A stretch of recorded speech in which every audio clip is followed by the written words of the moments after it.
कोई भी बिजौरी जैसा कोई गांव है, बिजौरी में अच्छा गांव और एक कुआं है मात्र, जिसका पूरा गांव पानी पीता है, एक कुएं का। अब अचानक उस कुएं में 2-3 कुत्ता लड़ते लड़ते गिर गए और मर गए।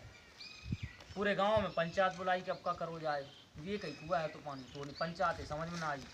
उसी समय उस गांव में कोई साधु संत आए होंगे पहुँचे हुए, तो पूरे गांव वाले उस साधु के पास गए कि चलो इनसे समाधान पूछें। तो साधु के पास गए सब गांव वाले, तो साधु ने पूछा कि भैया पूरे गांव वाले आए हो, क्या कारण है? तो गांव वालों ने कही कि महाराज ऐसी बात है, हमारे गांव में एक ही तो कुआं है और भाई को हम पानी पीते हैं और वहाँ में कुत्ता मर गए, अब हम बा को समाधान कैसे करें? तो महाराज ने कही आप ऐसा करो उसमें गंगा जल डलवा दो। तो गांव वालों ने 10-12 बाल्टी गंगा जल डाल दो, फिर भी समस्या ज्यों की त्यों, कोई कुत्तन की बदबू आ रही, फिर भी काय को पीती। तो फिर दोबारा महाराज का गए कि महाराज ऐसी बात, अच्छा गंगा जल डाल दिया, समाधान नहीं हुआ, ऐसा करो भागवत कथा करवा दो। खूब बड़े पूरे गांव ने मिलकर भागवत कथा करवा दी, खूब भंडारो करवाओ, फिर भी समस्या ज्यों की त्यों, क्योंकि बदबू तो आएगी। अब तुम मतलब कहने लगे मुझे ऐसी बात करने लगे अब तो तुम। फिर सुनो पूरी बात सुनो। फिर महाराज ने कही अच्छा मतलब इनकी मानसिकता गंगा जल से भी नहीं बदली, भागवत से भी नहीं बदली। अच्छा ये बताओ उसमें जो कुएं में जो कुत्ता मरे थे भी वो निकाले हैं कि नहीं निकाले? कि महाराज बात तो ना तुमने कहीं निकालने की ना हमने सोची, तो मन के भले आदमी हो पहले भी कुत्ता नहीं निकालो जो कुत्ता मरे डाले कुआं में, और वह पानी ये फेंको, इसके बाद गंगा जल डालो तब वो काम करेगी।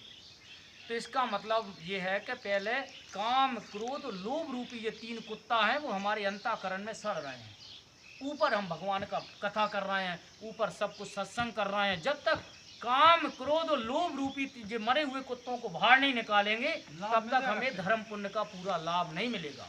तो कहने का तात्पर्य अपने अंदर जो भी कमियां हैं, जो भी बुराइयां, उसको बाहर निकालो, तब जाके भगवान के एक बार नाम जपे में उद्धार हो जाएगा।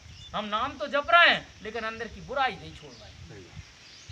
तो इससे ये प्रेरणा मिलती है कि सबसे पहले हम अपने काम क्रोध लोभ मोह ईर्षा द्वेष लालच आलस रूपी विकारों को दूर हटाएं, फिर भगवान की गीता मैया को पढ़े तो जीवन में उद्धार होगा। अरे ये छूट गए तो फिर तो सब यही काम मतलब वही में पहुंच गए, वही तो पहुंचना है, वही तो बनना है, और सत्संग का मतलब वही तो है। तो इन चीजों को छोड़ना है, और ये कब छूटेंगे? और बच्चों का जब गीता मैया की कृपा होगी। ऐसे रविवार के रविवार ऐसे सत्संग की व्यवस्था हो जाए तो देखो आज का एक अध्याय पढ़ा है, कितना ज्ञान मिला, अगले रविवार अगला अध्याय, फिर अगले रविवार अगले। तो ये आप बड़े बुजुर्गों का काम है कि मरने से पहले सत्संग रूपी ऐसा पौधा लगा के जाएं जिससे आने वाली ये छोटे छोटे बच्चे देखो गीता जी पकड़े हैं, अगर ये गीता सत्संग ना हो तो जब पत्ता खेल रहे होते तो ये पत्ता पकड़े होता हाथ में।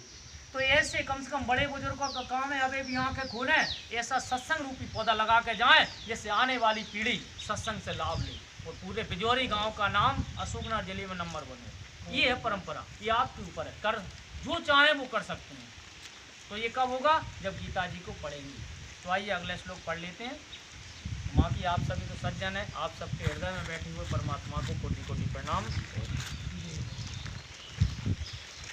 अब क्या कह रहे हैं भगवान? अब अर्जुन ने बहुत बड़ा प्रश्न पूछा कि भगवान आपने सत्वगुण रजोगुण तमोगुण के फल तो बता दे, लेकिन जो तीनों गुणों से छूटा है, जैसे अभी बात वही थी, देवता भी नहीं छूटा, उसके लक्षण क्या है, उसे हम कैसे पहचाने कि ये तीनों गुणों से मुक्त है? उसके लिए भगवान अर्जुन ने पूछा है प्रश्न। अब क्या पूछा है आगे पूछेंगे। अब ये तो बता रहे हैं कि भगवान ये बता रहे हैं नान्यं गुणेभ्यः कर्तारम्